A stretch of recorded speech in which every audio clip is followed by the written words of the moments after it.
आज आपण चिंचेचा सार बनवणार आहोत, जो कर्नाटकमध्ये आवडीने खाल्ला जातो। यासाठी चिंच मी आधीच भिजवून घेतलेली आहे। त्यासाठी लागणारे साहित्य: काळी मिरी अर्धा चमचा, 3 चमचे तुरीची डाळ, हिंग, चवीनुसार गूळ, मोहरी, मेथ्या, खोबऱ्याचा चव, कढीपत्ता। इथे मी तुरीची डाळ शिजवून घेतलेली आहे। हे सारासाठी लागणारं: काळी मिरी, मेथ्या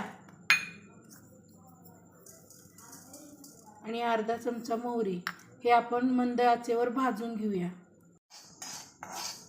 हे भाजून झाल्यावर थंड करायला ठेवायचे। आता आपण चिंचेचा कोळ काढून घेऊया।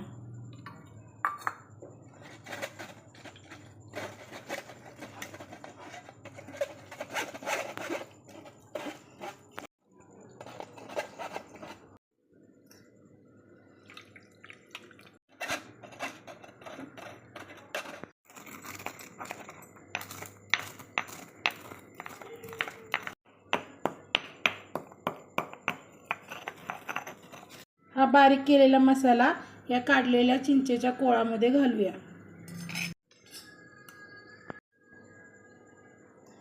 आता या कोळामध्ये आपण ही तुरीची डाळ शिजवून घेतलेली आहे, ती घोटून घेतलेली आहे, ती याच्यात घालूया।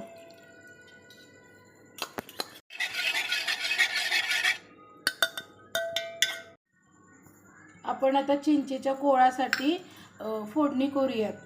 त्यासाठी इथे अर्धा चमचा मोहरी घातली आहे।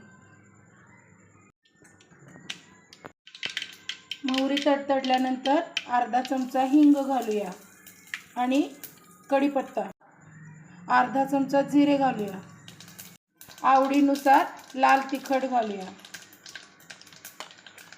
या फोडणीत आपण हा कोळ ओतूया।